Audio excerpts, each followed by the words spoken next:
Hello, Rivermen and SPHL fans, and as always, thank you for tuning in and watching the video. It is greatly appreciated as always.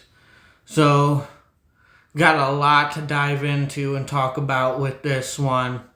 Rivermen on a historic streak, if you will, personally and most likely SPHL wise. They've just been on an incredible run here as of late. And cherry on top, they ended the month of January with a 2-game sweep of the Huntsville Havoc in 2 very competitive, close games. I mean, make no mistake about it. A few more mistakes here and there. Few things maybe Havoc capitalize on that they didn't. We could be talking about a split in this series or even a Havoc sweep of the Peoria Rivermen. I mean, these games were razor close and competitive. And all 3 goalies that played in the 2-game series really stood on their heads and anchored their teams and kept them in these games. Definitely got to shout out Huntsville Havoc goalie Brian Wilson. He started both games, and he played incredible in both games. He literally made one mistake in both games that cost a goal, and that was enough to give Rivermen the opportunity to win both games. So, you really can't fault Brian Wilson. He only gave up 2 regulation goals in overall, 1 in each game, and he didn't get a single win, which is unfortunate for him because he played his ass off. Rivermen got 33 shots on goal in the first game, and he only allowed 1 goal in regulation. The other game-winning goal came in a shootout with Griffin Fox. So that's why you got the 2-1 score in the first game. But, honestly and realistically, he only gave up 1 goal.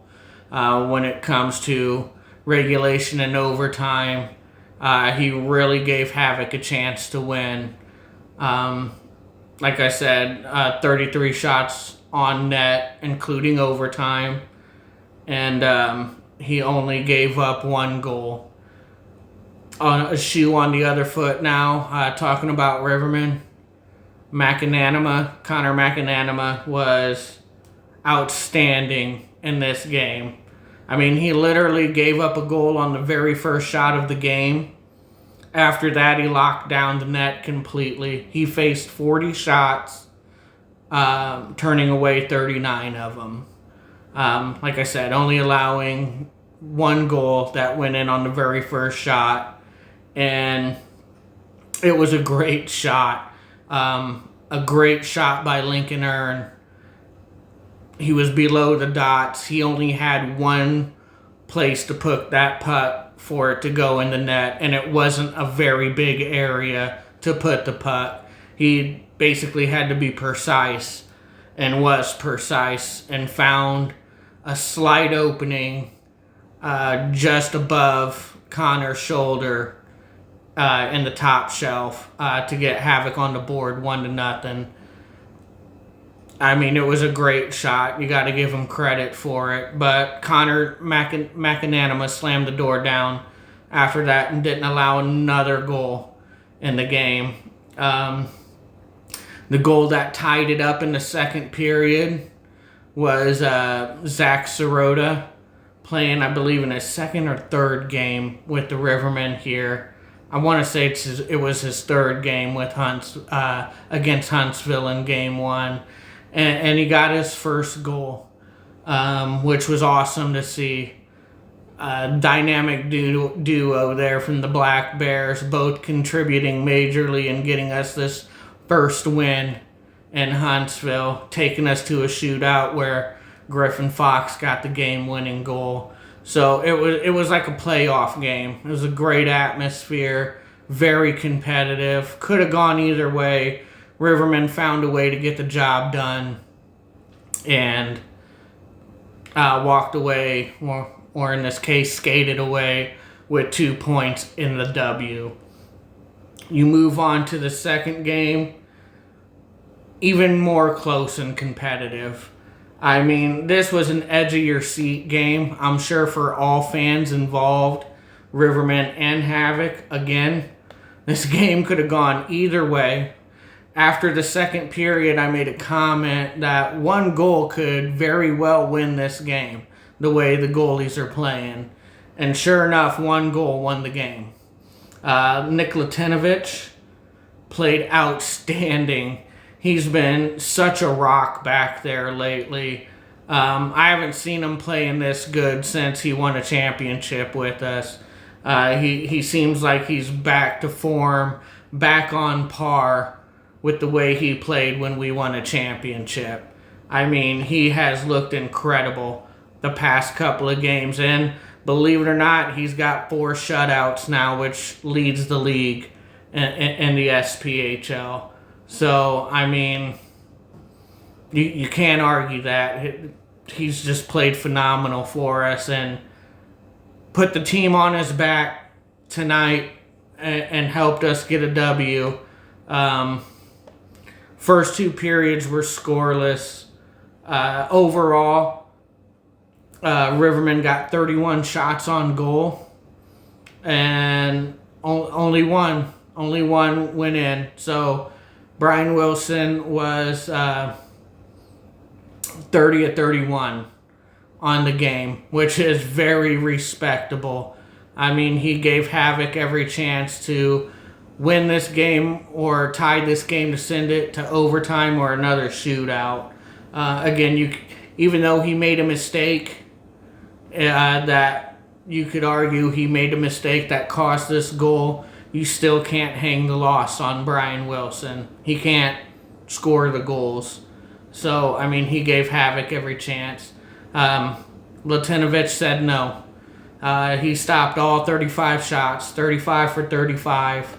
So, in the 2 games that the Rivermen played, 75 shots on goal, 74 stopped, combined with Connor McAnanama and Nick Latinovich. They combined to stop 74 of 75 shots on goal. Latinovich getting the shutout victory. That's incredible. Michael McChesney in the third period, midway through the third period, pretty much exactly halfway through the third period, on a power play, found the back of the net, which was good enough for the Rivermen to get the win. And I said in both games, it's going to come down to special teams. Special teams matter when the teams are this good. When you're on the power play, you got to find a way to take advantage of that and put the puck in the net. Luckily, Rivermen didn't give Huntsville too many opportunities on the power play. They only had, in the entire series, both games, Huntsville Havoc was 0 for 4. They had 2 power play opportunities in the first game and 2 power play opportunities in the second. And they went 0 for 2 and 0 for 2. So you got to credit Rivermen penalty kill, and you got to credit Rivermen for not taking very many penalties and giving the Havoc a chance on the power play. Rivermen, on the other hand, had plenty of power play opportunities. They had 9 total power plays in the series. They had 6 in game 1 and 3 in game 2. They went 0 for 6 in game 1, and they really didn't play that well on the power play at all. And you can say the same for game 2. They went 1 for 3 on the power play, and that was the difference. Like I said, special teams matters.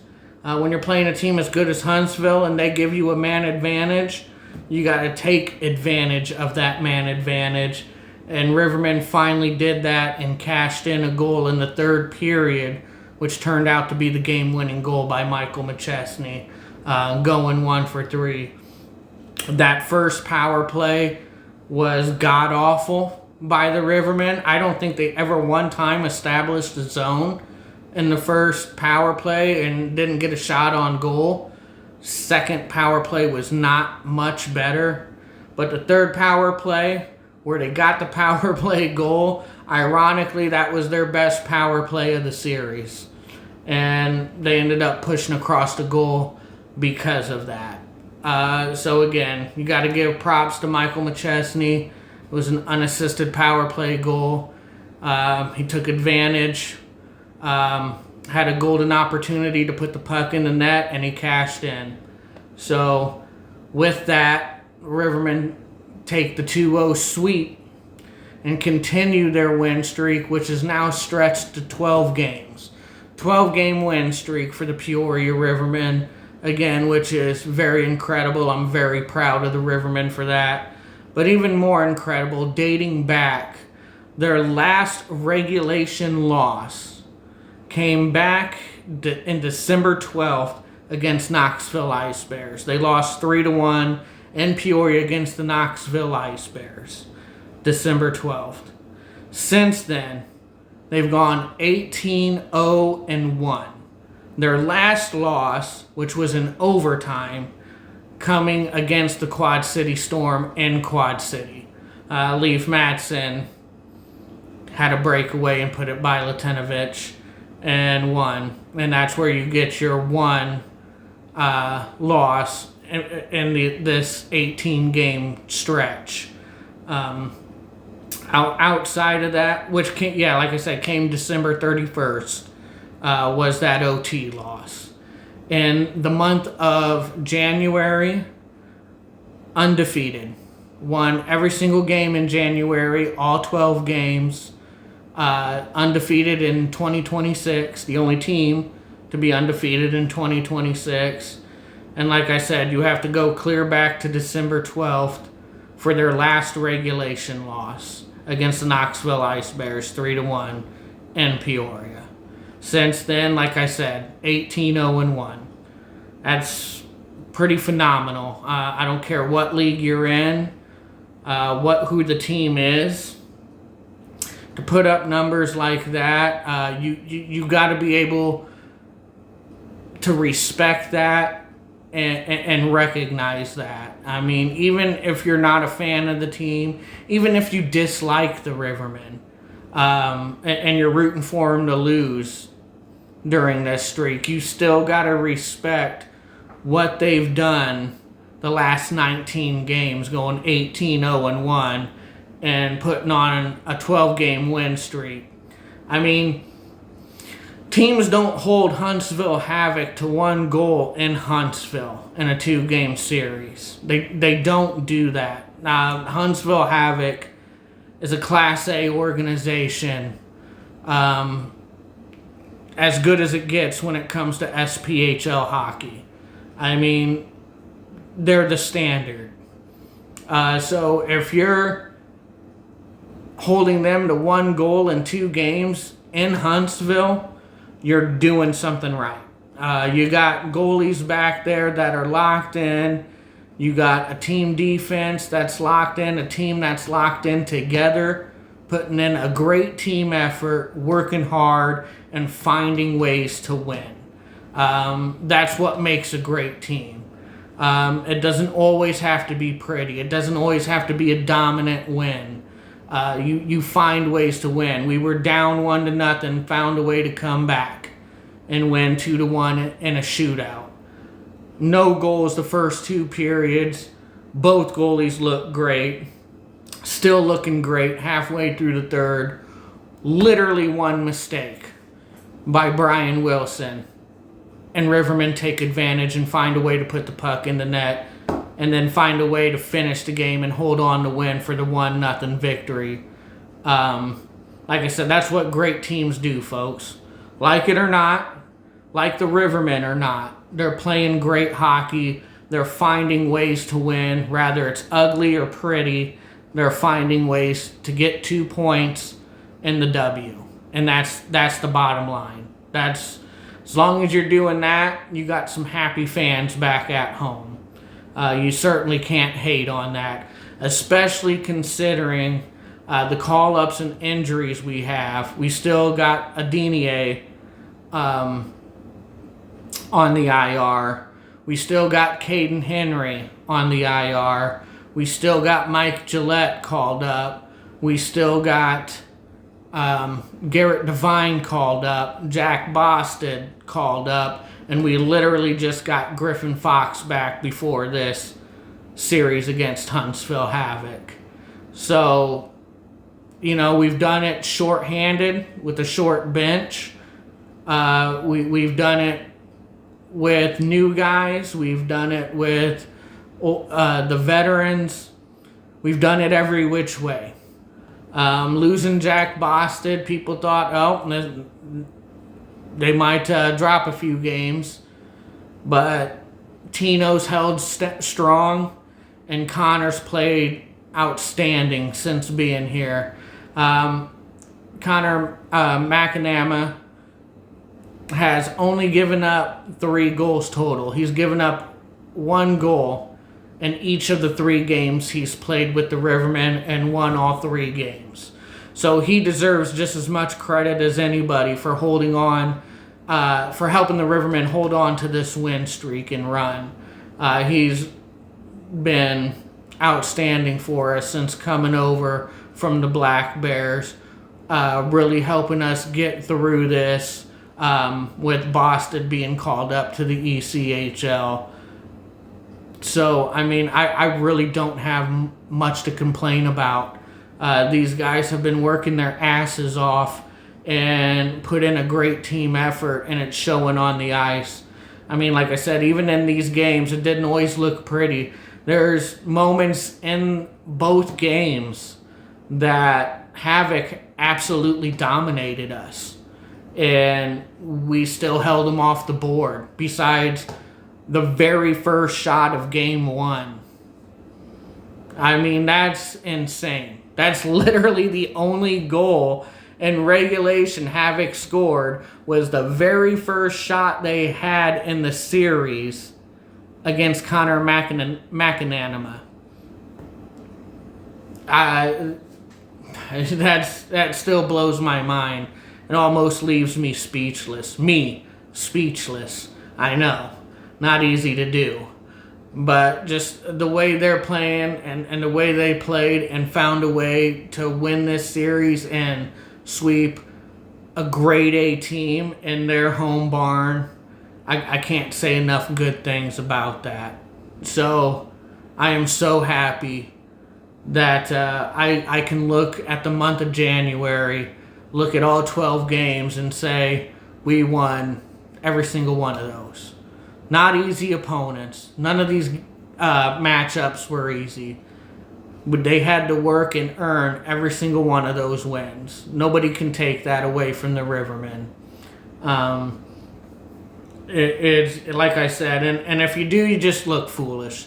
If you're not, if you can't be that person that honestly stands back and appreciate and give respect for what they've done, you're just foolish. You're making yourself look like a fool.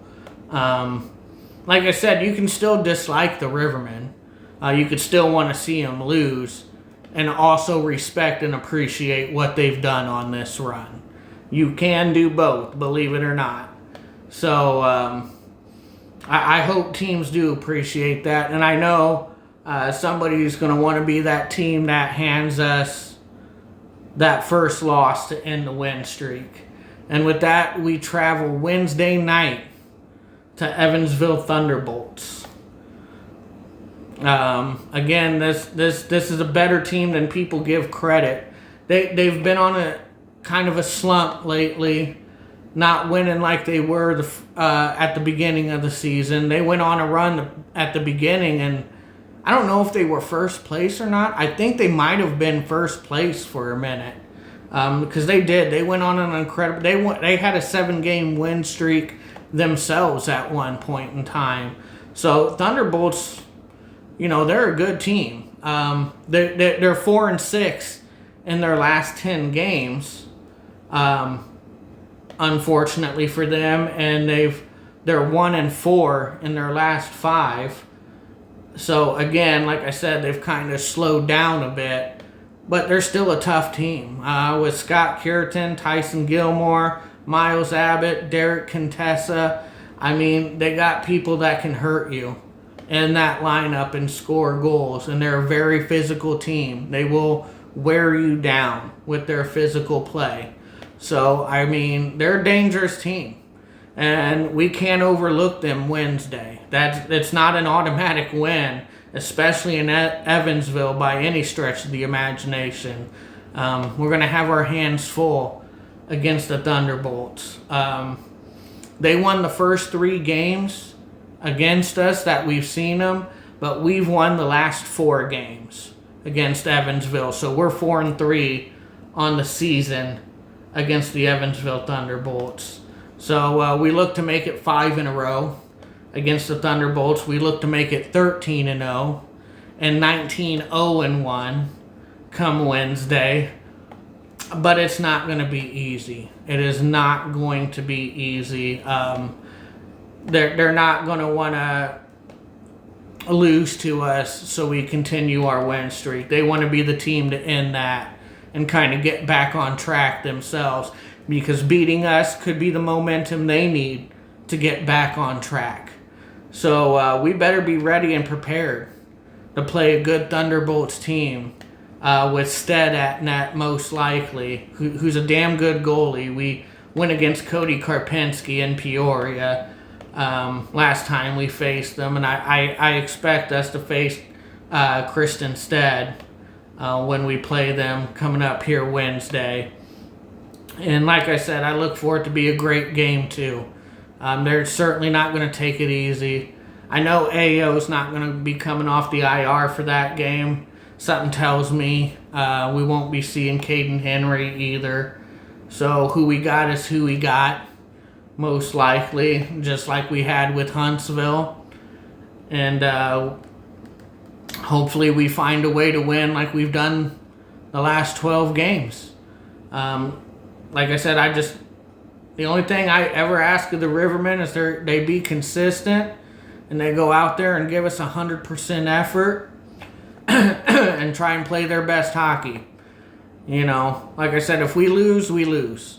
I'm still very proud of the way this team has played over the stretch of games we've talked about. Nothing takes away from that. Win or lose, I'm still very proud of what this team's accomplished. But hopefully we're talking about a Peoria Rivermen win as we go on to face the Roanoke Rail Yard Dogs in Roanoke, which will be a tough series as well. We got a tough road series here. We really do. So we need these wins. I think we've made a statement in multiple ways with our goalie play, the way we're finding ways to win. And I hope we continue to make that statement as a team to be reckoned with. And we continue this streak. I don't know who we see in net Wednesday. Could be Connor McAnanama. It could be Nick Latinovich. My gut says it's going to be Connor Mack. Because Nick played, well, for me, it would be tonight. But by the time you see this video, Nick played last night. So with it being a short schedule and a quick trip over to Evansville, I can see Coach Trudell starting Connor Mack against the Thunderbolts, and most likely you'll see Nick Latinovich start a series against the Roanoke Rail Yard Dogs. That's my gut feeling. We'll see how that pans up. With that, I'll go ahead and wrap this up. Again, I'm so glad you joined me. If you stuck with me throughout the whole video, thank you very much. It is greatly appreciated. Also, I hope Zach Sirota is okay. He didn't go on the IR, but he was scratched from Game 2 against Huntsville Havoc. He got a little banged up in that game. Coach said it was nothing serious, so hopefully we see him back in the lineup against the Thunderbolts. If not the Thunderbolts, hopefully we see him back in the lineup against the Rail Yard Dogs. So heal up, Zach Sirota. I love the way you've been playing. And the other two, Caden Henry and Ayo, heal up, come back to us. And let's continue this win streak. Let's keep playing Rivermen style hockey and show this league what we're all about. So with that, I'll wrap it up. I'll catch you guys at the next puck drop. And as always, I keep it Rivermen style.